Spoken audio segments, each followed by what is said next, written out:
Yeah. Feel free to lead me, to coach me, to whatever you We're think on. I should. Okay. Hi, everybody. CamiBaker.com here. Fabulous, fierce, and on fire. Fridays with friends. And today I am super excited to have my friend Angeline on. And I want her to hold up her book and show to everybody this phenomenal, phenomenal book that she has written. And the philosophy, thank you, you can put it down. The philosophy that she has is fascinating. And I'll tell you guys a little bit about how we met. And of course, I always have to hold up my book too, because as one of my mentors does, he always has the book up for you to see. And look, I've got on the same t-shirt. Yep. So Angeline and I have mutual friends. It's so much fun when you get out and start changing your playgrounds and changing your playmates and going to different sandboxes. You meet really, really cool people. So we've met via the phone, via Facebook, and then I was in San Diego about a month and a half or so ago, and I was speaking at an event, and Angeline came out and she gave me a copy of her book, and she had signed it just like I'll sign when I give mine away, and that was very gracious of her. And I didn't start reading it because I've got a stack of books this big, and you know, life gets in the way. But then we had a conversation when she explained to me what it was actually about. And given the circumstances of where I was at the time, it made sense for me to read it. And it was fascinating, very fascinating. And so I read the book, and you'll notice the bizarre background of where I am right now. I'm actually at an auction house in Washington State, of all places. And thanks to some of Angeline's coaching and conversations and the way that this book is written, I have attracted a much more appropriate, a much more compatible guy into my life, and I'm out visiting. So while I'm at his auction house, I thought this would be an appropriate time to do this interview. And I'm going to say, instead of nice words like appropriate and compatible, how about juicy and challenging match? Very, very true.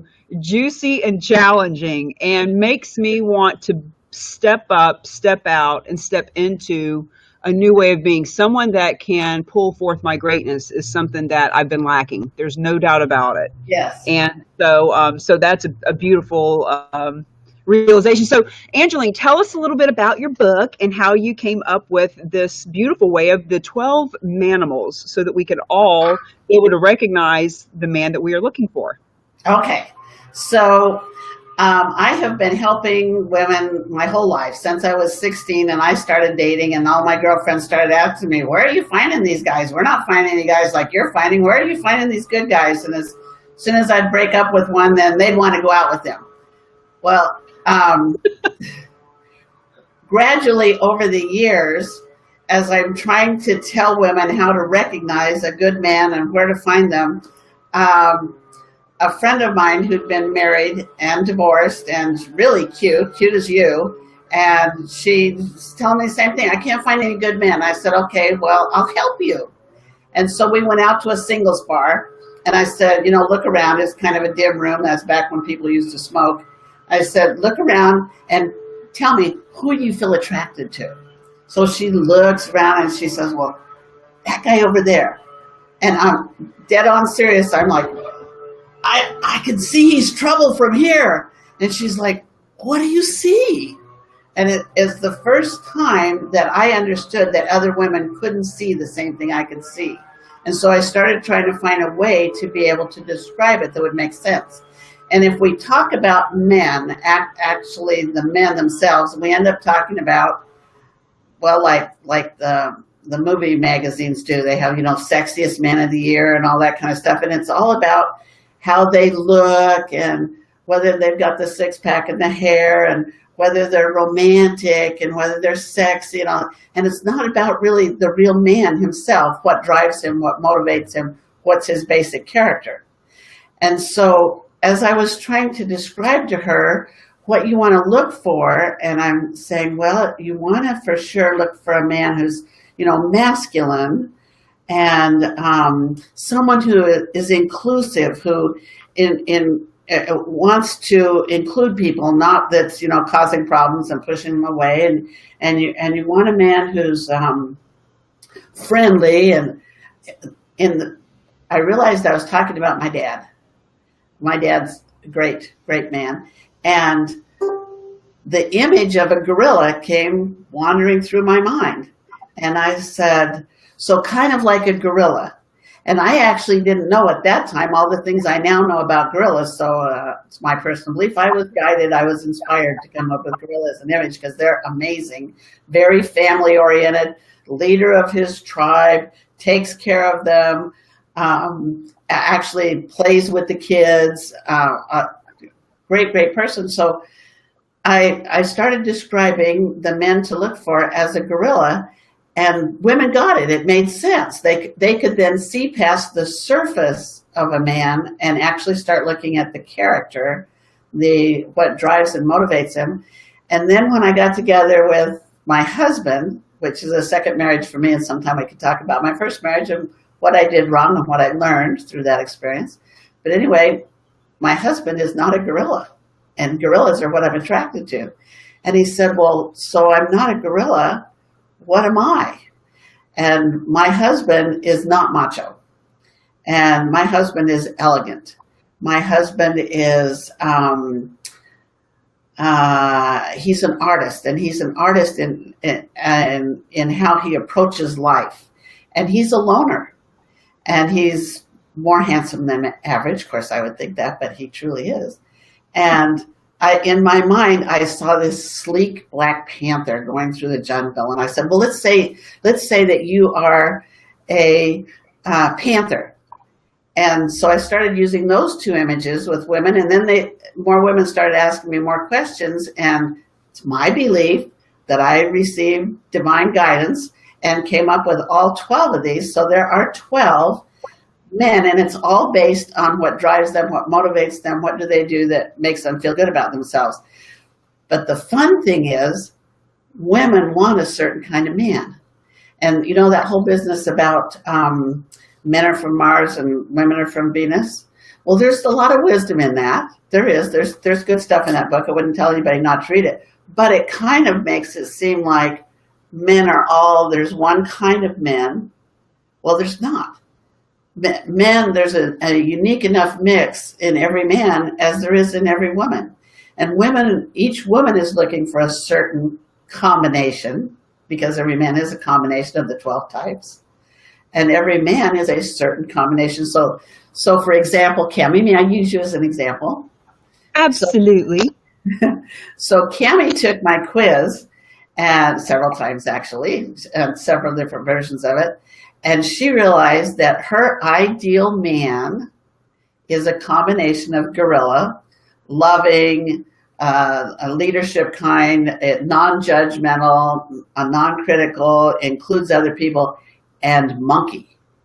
And the monkeys are the adrenaline junkies. They're the ones that want to jump out of airplanes and ski down the mountain, or drive the race cars, or hike through the Amazon. And if you know Cami at all, this is so appropriate for her, because she is a high energy adrenaline person too, and would be bored by anybody else. So she really needs that combination, and needs a man who can step up and be truly a man and match, because she's fiercely female. So she needs that kind of match. So it's a fun system. It's a whole different way of looking at men. And what happens with women who do my program with me, when I work with them one-on-one, what happens is, without even us intending it or making it happen, they have literally a paradigm shift in their mind, and they start seeing men differently. And that's what Cami has done. Is I only worked with her for a little while, and she's so quick. She literally, we recognized, okay, here's what you've been attracting, which is not what you want. And here's what you want. And that shift took place in her head. And I'll be darned, what do you know? We're just talking a few weeks, and there's one. There's one of those ideal men. And I have to say that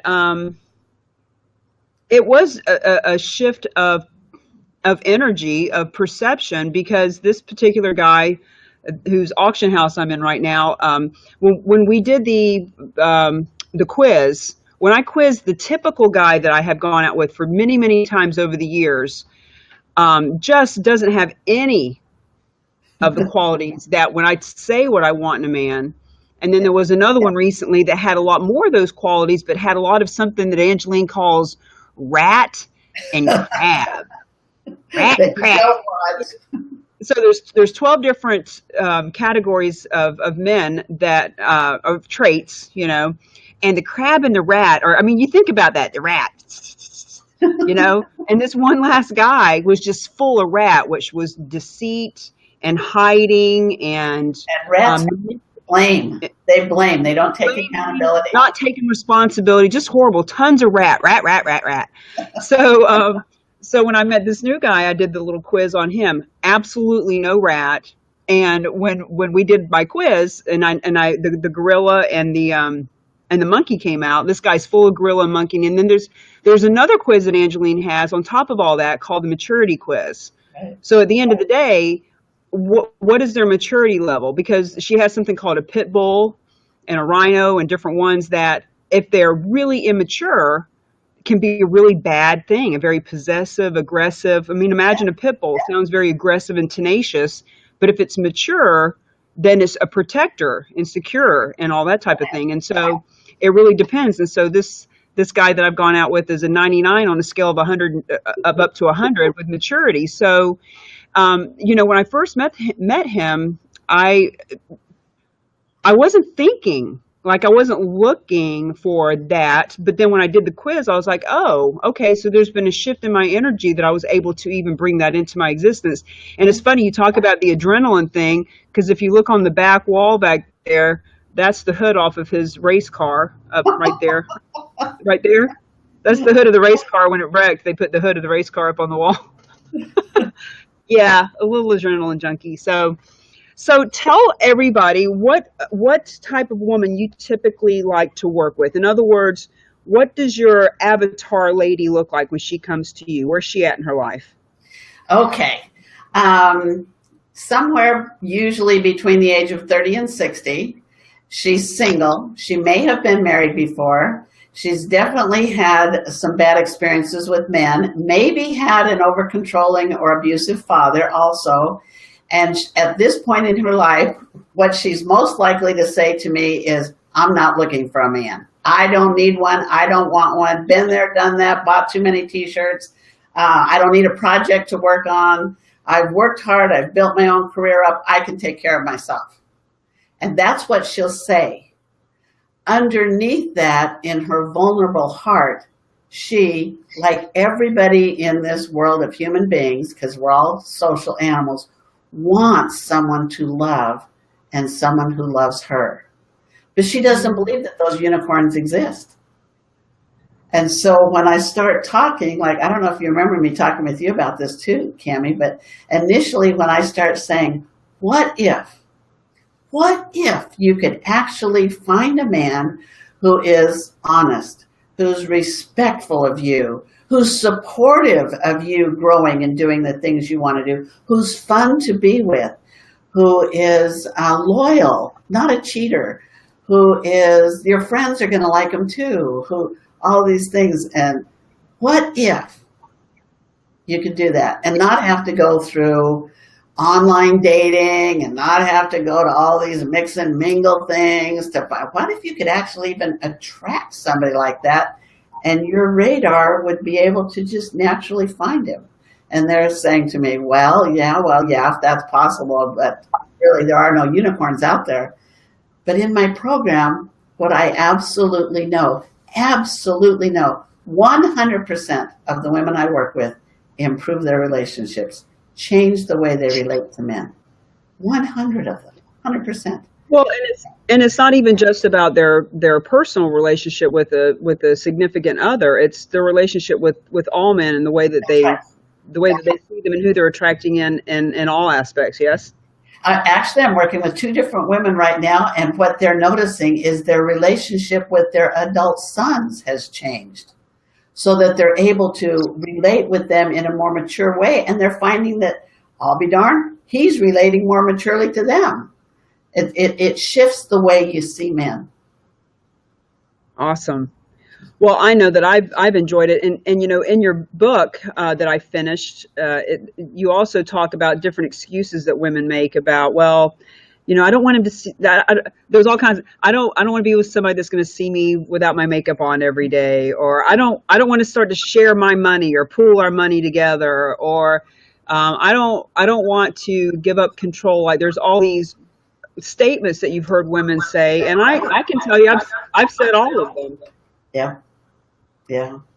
Well, you know, through the Women's Lib movement, we worked really hard to be able to get some equality, and we worked really hard to be able to say, I have the right to have my own checking account. I have the right to be able to own property. I have the right to vote, for goodness sakes.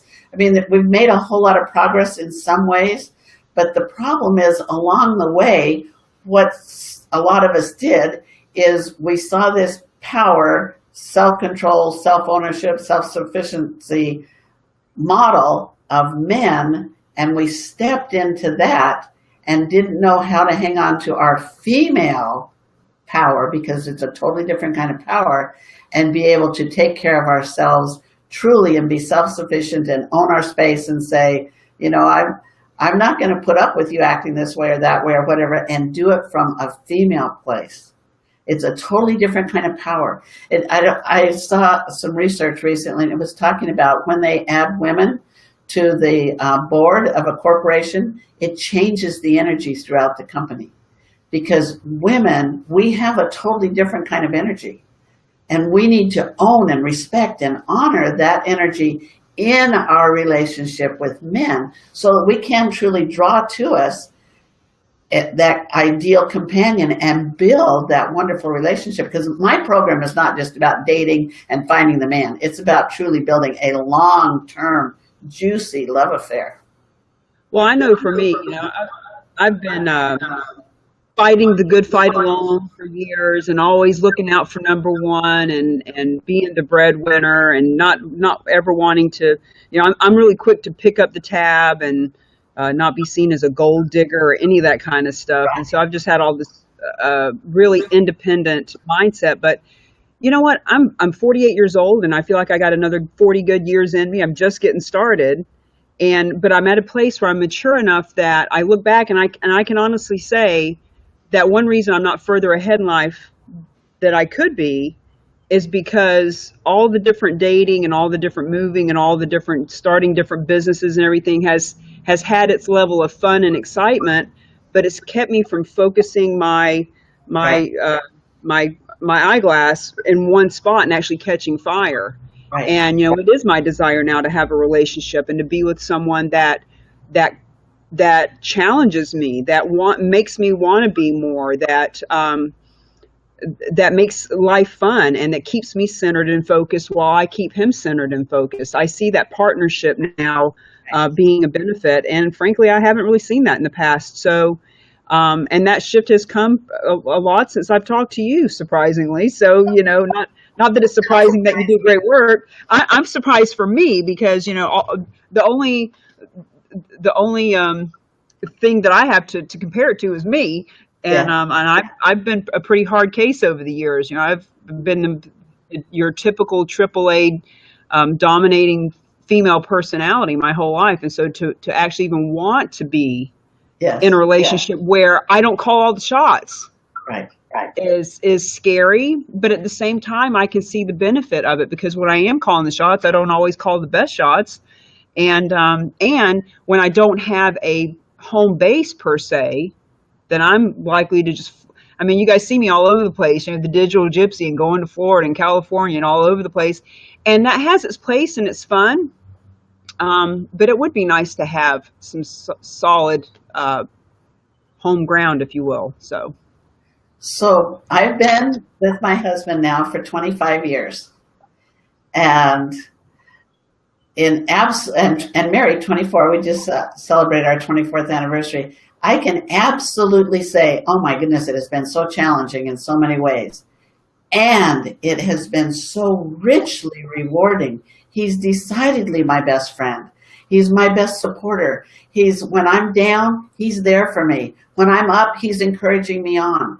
When he and I are both, we really like to have deep conversations. In fact, he jokes that what we've had is not a marriage. We've had a 25-year conversation. But we enjoy each other. I mean, truly, and I don't know if we can say this on live stuff. Let me say this nicely. Have a filter. We're older, and I'm telling you, the juice is not gone. I swear it gets better. It is. There's a reason why they call it golden years, and stuff is good. So nice.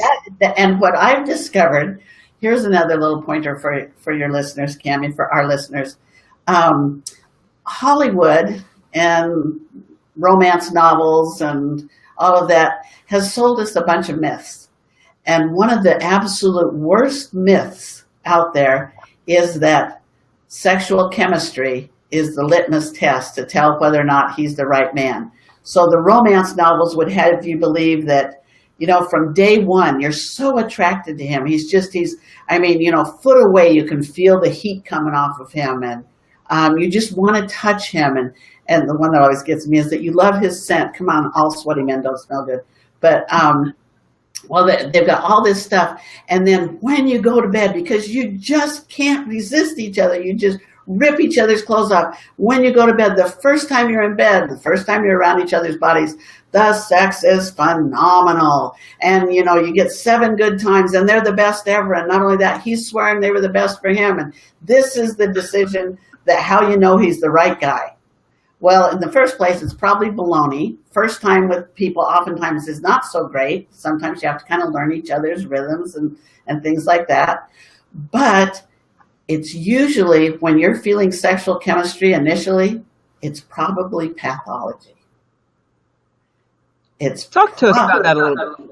Okay, so we are drawn, excited, energized and stuff by our problems.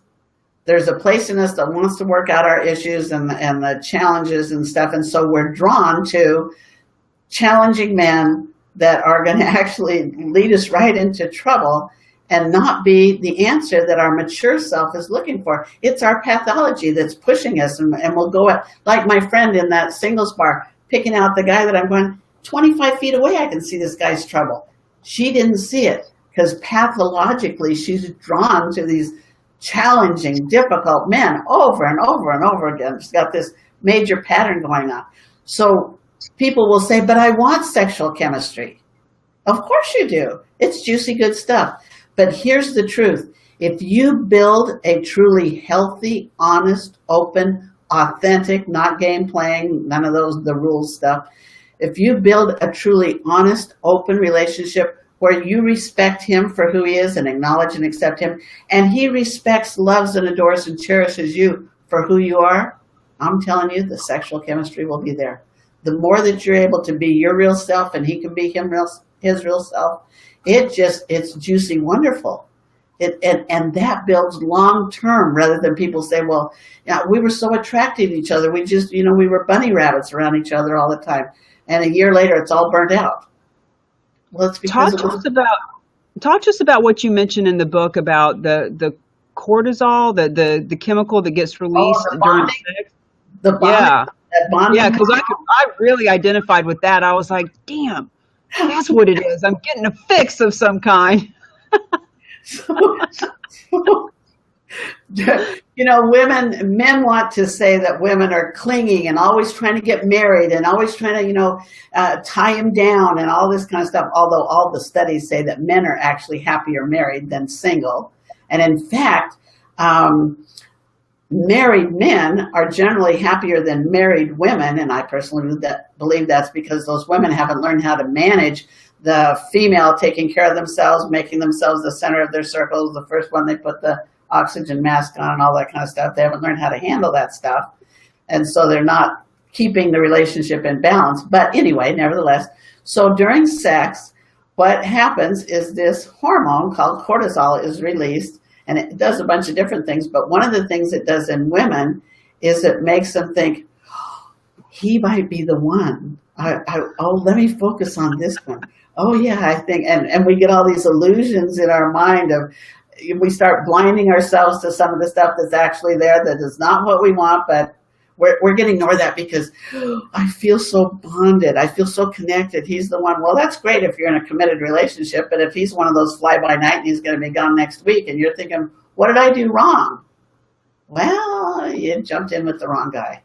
You didn't pick the right reason. You got hooked by that phony sexual chemistry.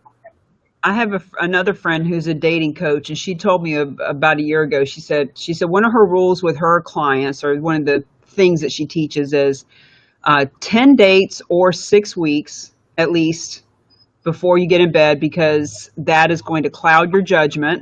Yeah. And you want to be able to make decisions based on reality and not bedroom eyes.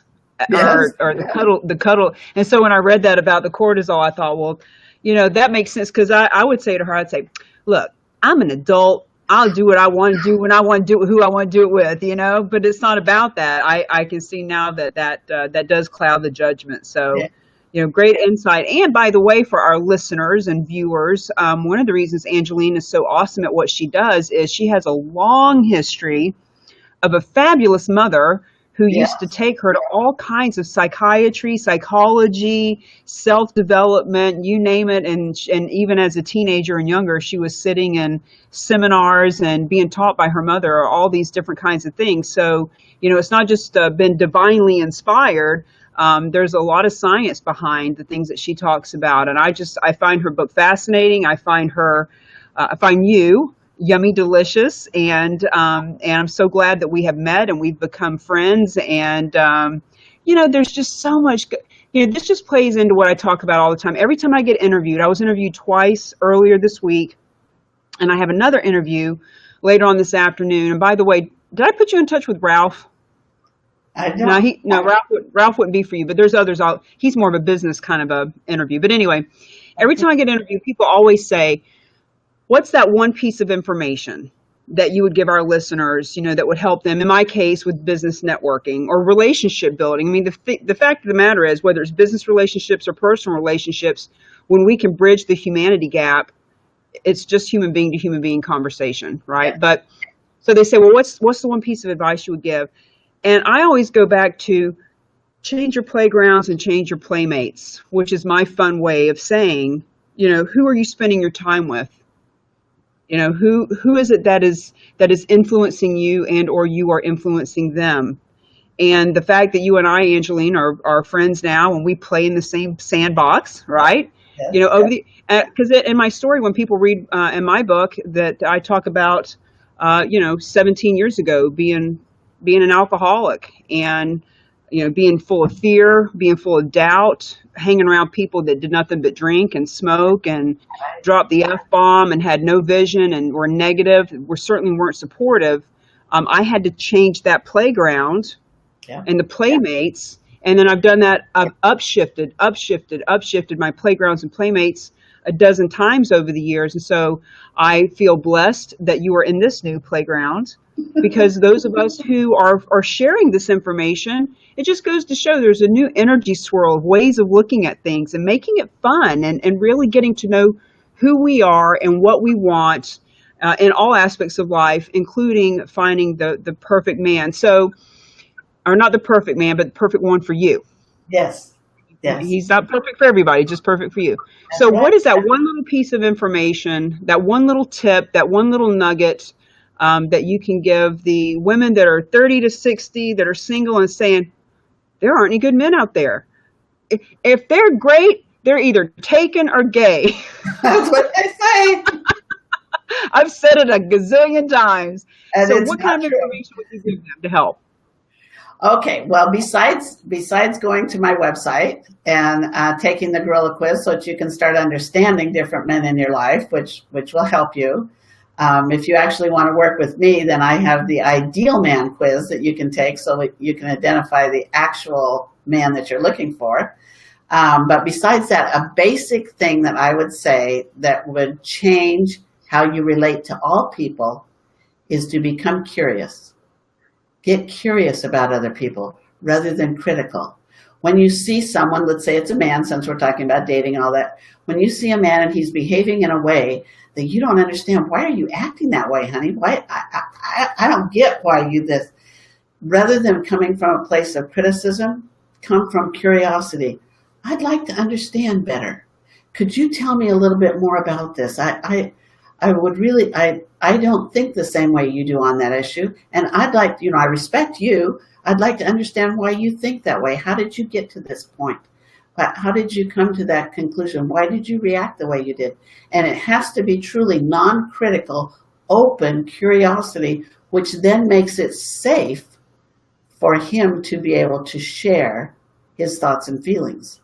And then you're starting to get into that juicy vulnerability, authenticity, and the energy that actually grows between two people. Nice. So be curious. Be curious rather than critical. One of my mentors used to say it this way. He would say, Cami, don't be frustrated, be fascinated. Yes, that's good too. Don't be frustrated with why people do what they do. Be fascinated that they even do it. Yes. Don't be frustrated and angry and push it away. Be fascinated and embrace it and learn why, or learn how to manage that in your world. So thank you for that. Awesome. Well, we've had a beautiful Facebook Live today. It was a lot of fun playing with Be Live TV and, just stepping into our power as women. So I just want to encourage my listeners and viewers and fan base to go check out Angeline and do the gorilla quiz. And what you do is you do the quiz on guys that you've dated in the past, guy that you're dating now, your dad, who knows? And also then there's the ideal man quiz. And what you'll find out is, unless you're in just a wonderful relationship right now, which if you are, then you don't need the quiz, you'll find out that the people that you've dated, there's a certain pattern. And the person who you're really wanting to be with, your ideal image of that is so very different. And what it does is it sets your reticular activator to start looking for that which you say that you really want, which is happening for me. And I am very excited and will actually be writing a testimonial for Angeline that she can post on her website and or doing a video or something for her. So on that note, guys, I am back to go ahead. The website is gorillalove.com. And when they go to that website, gorillalove.com, my book sells on Amazon for about $12. But there's a link on my website where you can click and you get like $5 off it. So it's almost half price discount. Plus quizzes that are there, all free, of course. Wonderful. I can't encourage it more. And for any of your listeners, if you happen to be watching on Angeline's, when she replays this over there, Cami Baker, CamiBaker.com.